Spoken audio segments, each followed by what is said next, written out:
Hey hello guys, welcome back to my channel Stephen Movie Review Telugu Tamil version to Telugu dubbed live streaming on the Netflix. Stephen is a 2025 Tamil movie and psychological crime thriller movie this genre live streaming on the Netflix and Tamil and Telugu. ఎక్కువగా crime thriller movies గురించి ఎవరైనా చూస్తున్నారంటే వెంటనే వెళ్ళి Stephen movie చూడండి. Next level cinema movie మాత్రం అస్సలు miss అవ్వద్దు. Stephen movie director name Mithun Balaji. That first film maker, first debut movie this movie. ఈ సినిమా రివ్యూ విషయానికి వస్తే సినిమా మాత్రం నెక్స్ట్ లెవెల్ అని చెప్పుకోవచ్చు. సో ఈ సినిమా మొత్తం ఫస్ట్ నుంచి స్టార్ట్ అవుతుంది. క్రైమ్ థ్రిల్లర్ సస్పెన్స్ అయితే నెక్స్ట్ లెవెల్ అని చెప్పుకోవచ్చు.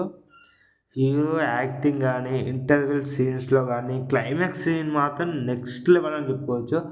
ఆ సీన్ చూస్తే కనుక ఈ సినిమా కిరాక్ అనిపిస్తుంది. వాల్యుబుల్ మూవీ సినిమా అయితే నెక్స్ట్ లెవెల్ తీసిండు. ఆ డైరెక్టర్ ఏమనుకుని తీసిండో నాకైతే అస్సలు అర్థం కాలేదు.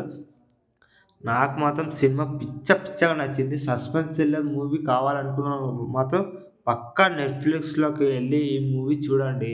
బెటర్ దాన్ చాలా బాగుంది. నాకైతే సినిమా కిరాక్ అనిపించింది. హీరో యాక్టింగ్ మాత్రం కిరాక్ అనిపించింది నాకైతే. చాలా బాగా నచ్చింది. సో వెళ్ళి చూడండి నెట్‌ఫ్లిక్స్‌లో. నాకైతే చాలా బాగా నచ్చింది సినిమా. హీరో గోమాటి శేఖర్. సో అతనే అనమాట మెయిన్ పోలీస్ ఆఫీసర్. అతను ఇన్వెస్టిగేషన్ చేస్తాడు. ఇన్వెస్టిగేషన్ ఎంత చేసినా కానీ హీరో మాత్రం అస్సలు దొరకడనమాట. ఈ ఇన్వెస్టిగేషన్‌లో మొత్తం పెద్ద ప్లానింగ్ చేసి సినిమాలో ఆ హీరో మొత్తం సస్పెన్స్ థ్రిల్లర్‌తో ముంచేసిండని చెప్పుకోవచ్చు. మొత్తం సైకో హీరో. ఏమనుకుని తీసిండో కానీ సినిమా మొత్తం కిరాక్ అనిపించింది. బీజీఎం కానీ, హీరో యాక్టింగ్ కానీ, హీరోయిన్ యాక్టింగ్ నెక్స్ట్ లెవెల్ చెప్పుకోవచ్చు. నాకైతే చాలా బాగా నచ్చింది. వెంటనే వెళ్ళి చూడండి సినిమా.